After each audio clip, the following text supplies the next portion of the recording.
अस्सलाम वालेकुम dear students, हम मिल्लत कॉलेज की तरफ से ऑनलाइन क्लासेस में आपको वेलकम करते हैं। उम्मीद है आप सब खैरियत से होंगे। आज का हमारा टॉपिक है साइंटिफिक डिवीजन। तो अब साइंटिफिक डिवीजन बेसिकली हमारे पास है क्या? साइंटिफिक डिवीजन में हम अननेसेसरी रिपीटेड वेरिएबल्स और नंबर्स को रिमूव करते हैं। तो अब इसमें हम सीखेंगे कि क्वेश्चन को बाय साइंटिफिक डिवीजन किस तरीके से सॉल्व करते हैं। तो हमारे पास हमारी स्क्रीन पे फर्स्ट क्वेश्चन है x cube minus 6x square plus 5x plus 14 is divided by x plus 1। अब हमने सॉल्व करना है। यहां पे जो फर्स्ट हमारे पास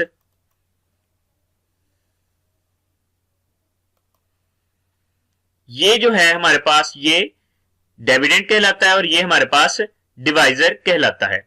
हम डिविडेंड के हम यहां पे डिविडेंड के कोएफिशिएंट्स को लिखेंगे।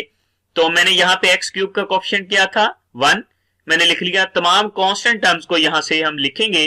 तो एक्स स्क्वायर का कोएफिशिएंट क्या था -6, एक्स का कोएफिशिएंट क्या था 5, 14 एज इट इज लिख दिया। और यहां से हम अगर यहां पे प्लस के साथ टर्म होगी x प्लस 1 तो यहां पे -1 लिखेंगे। अगर यहां पे x -1 होगा तो यहां पे +1 लिखेंगे। यानी कि यहां पे ये जो वैल्यू होती है x माइनस c या x प्लस c, तो यहां पे लेफ्ट साइड पे हम जो टर्म लिखते हैं वो c की टर्म यहां पे लिखेंगे। अब हमने सॉल्व करने का तरीका सीखना है कि इसको किस तरीके से सॉल्व करेंगे। ये क्वेश्चन को इस फॉर्म में हमने लिख लिया। अब नेक्स्ट हमने क्या करना है, इसमें -1 को फर्स्ट जो टर्म होगी इसे एज इट इज नीचे ले आएंगे। 1 को मैंने एज इट इज नीचे लिख लिया। -1 को इस 1 के साथ मल्टीप्लाई करेंगे। मैंने -1 को 1 के साथ मल्टीप्लाई किया और यहां लिख देंगे। -6 के नीचे उसको लिख देंगे। अब इन दो नंबर्स को ऐड करेंगे। माइनस माइनस क्या होता है प्लस, मगर साइन माइनस का रहता है। तो मैंने यहां पे लिख दिया -7। फिर मैं -1 को अगेन -7 से मल्टीप्लाई करूंगा और 5 के नीचे लिख दूंगा। फिर इन दो नंबर्स को अगेन हम क्या करेंगे, ऐड करेंगे।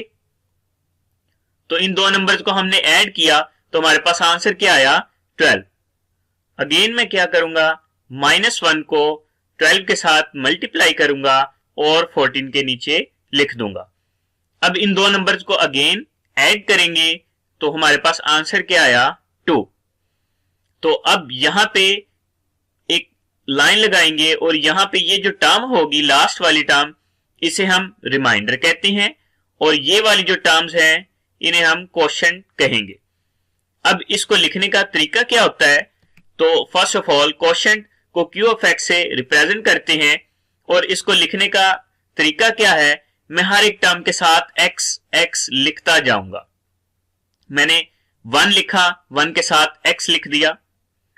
फिर -7 लिखा, उसके साथ x लिख दिया। फिर 12 लिखा, आखिरी टर्म के साथ मैं यहां पे x नहीं लिखूंगा। फिर मैं यहां से इनकी पावर्स ऐड करता जाऊंगा, यानी कि फर्स्ट x 1, ये सेकंड x इसकी पावर 2, अगर यहां पे और x होता तो उसकी पावर 3। तो यहां पे ये जो हमारे पास वैल्यू होगी ये हमारे पास रिमाइंडर कहलाता है और इसे r ऑफ x से रिप्रेजेंट करते हैं और ये हमारे पास 2 के बराबर आ गया। अब हम नेक्स्ट क्वेश्चन की तरफ मूव करते हैं। हमारे पास क्वेश्चन नंबर 2 है 2x cube minus 11x square plus 16x minus 12 is divided by x minus 4। अब मैंने आपको ऑलरेडी बताया हुआ है, ये जो फर्स्ट है ये हमारे पास डिविडेंड कहलाता है और ये हमारे पास डिवाइजर। अब यहां पे फर्स्ट हम क्या लिखेंगे, डिविडेंड के एलिमेंट्स को यहां लिखेंगे और जो डिवाइजर होगा उसे हम लेफ्ट साइड पे लिखेंगे। मैंने यहां पे डिवाइजर लिख दिया। अब इनके कोएफिशिएंट्स मैंने यहां से तमाम कांस्टेंट टर्म्स को लिख लिया। 2 -11, 16, -12। अब क्या करेंगे, जो फर्स्ट एलिमेंट होगा इसे एज इट इज नीचे ले आएंगे। ये 2 था, मैं 2 को एज इट इज नीचे ले आया। अब मैं 4 को 2 के साथ मल्टीप्लाई करूंगा और 11 के नीचे लिख दूंगा। मैंने 4 को 2 के साथ मल्टीप्लाई किया, 11 के नीचे लिख दिया। अब हमने क्या करना है, 11 और 8 को ऐड करना है। तो -11 में से जब 8 को निकाल देंगे तो हमारे पास आंसर क्या आया, -3। अगेन हमने क्या करना है, 4 को -3 से मल्टीप्लाई करेंगे और 16 के नीचे लिख देंगे। 4 3 12, तो मैंने -12 16 के नीचे लिख दिया। अगेन हमने क्या करना है, इन दो नंबर्स को ऐड करना है। इन दो नंबर्स को जब हम ऐड करेंगे, 16 में से 12 निकाल देंगे तो हमारे पास आंसर क्या आया, 4। अगेन हम यही प्रोसेस रिपीट करेंगे, 4 को 4 के साथ मल्टीप्लाई करेंगे और -12 के नीचे लिख देंगे। तो हमारे पास 4 4 16। अब 16 में से 12 को जब निकाल देंगे तो हमारे पास आंसर क्या आया, 4। अब मैंने आपको पहले बताया है, यहां पे जो लास्ट टर्म होगी ये हमारे पास रिमाइंडर कहलाता है और ये जो टर्म होगी ये हमारे पास कोशेंट कहलाता है। अब इसको लिखने का तरीका क्या है, हम कोशेंट को QFX से रिप्रेजेंट करते हैं और इसे किस फॉर्म में लिखते हैं। मैंने आपको बताया था कि हर एक टर्म को हम एज इट इज लिखते जाएंगे, कांस्टेंट को 2x, हर एक के साथ x लिखेंगे, लास्ट वाली टर्म के साथ x नहीं लिखेंगे। मैंने यहां पे 2 लिखा, 2x -3x प्लस 4 के साथ x मैं नहीं लिखूंगा। फिर यहां से इनकी पावर्स ऐड करते जाएंगे। यहां से हम राइट साइड से स्टार्ट कर देंगे। राइट साइड से हमारे पास यहां पे इसकी पावर x की 1 होगी, नेक्स्ट की 2 होगी। अगर हमारे पास इससे आगे x होता तो उसकी पावर 3 हो जाती। और यहां पे ये जो हमारे पास है ये रिमाइंडर है और इसको R(x) से रिप्रेजेंट करते हैं और ये हमारे पास यहां क्या आया, 4।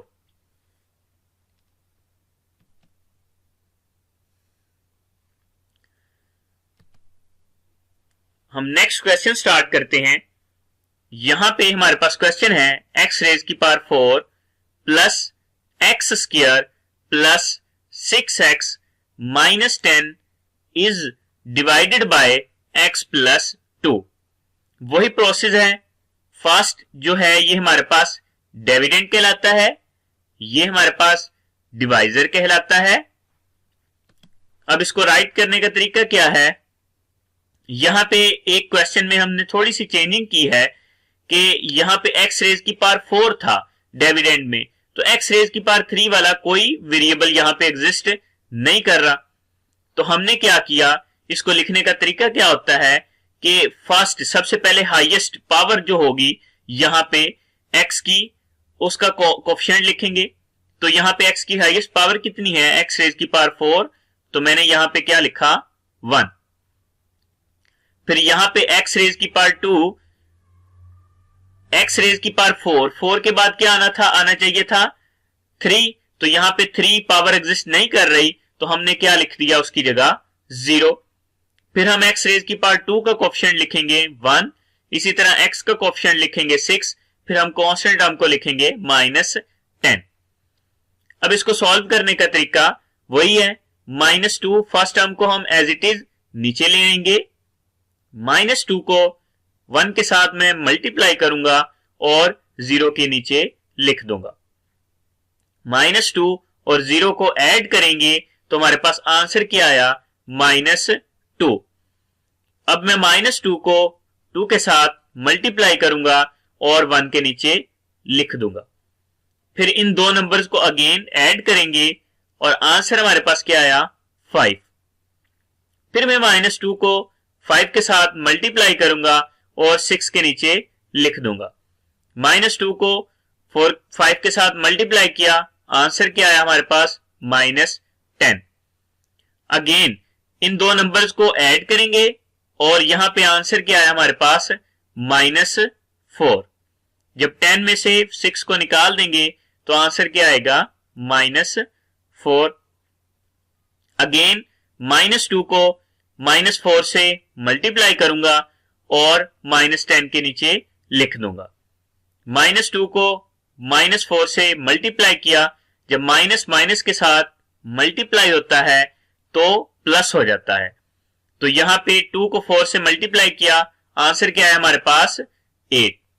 अब इन दो नंबर्स को ऐड करेंगे तो -10 में से 8 निकाल देंगे तो आंसर क्या आया -2।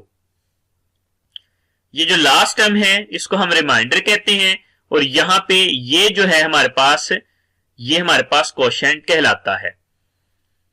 अब इसको राइट करने का तरीका क्या है? सेम कोशेंट वही मेथड है। फर्स्ट 1 लिखने की जरूरत नहीं है क्योंकि 1 को किसी नंबर के साथ लिखें मल्टीप्लाई होगा तो वही नंबर हमारे पास आ जाएगा, तो इसलिए हम 1 को नहीं लिखते। तो मैंने यहां पे x लिखा, -2x लिखा, +5x लिखा, -4। लास्ट टर्म के साथ मैंने आपको बताया कि हमने x नहीं लिखना। फिर इनकी पावर्स यहां से ऐड करते जाना है। ये 1 होगी, ये 2 होगी, ये 3 होगी। अगर यहां पे और x की वैल्यू होती तो वो x रेज की पावर 4 होता। और ये जो लास्ट टर्म है ये हमारे पास क्या है? कोशेंट है। और इसको कैसे लिखेंगे? रिमाइंडर, सॉरी, जो लास्ट जो है ये हमारे पास रिमाइंडर है, इसको r ऑफ x से रिप्रेजेंट करेंगे और ये किसके बराबर है हमारे पास -2। जो टॉपिक था साइंटिफिक डिवीजन, इससे रिलेटेड क्वेश्चंस मैं आपको असाइन कर दूंगा, तो आप लोग वो वाले क्वेश्चंस वहां से नोट कर लीजिएगा। तो अपने प्रैक्टिस कीजिएगा, जहां कहीं आपको प्रॉब्लम है तो वो आप डिस्कस कर सकते हैं।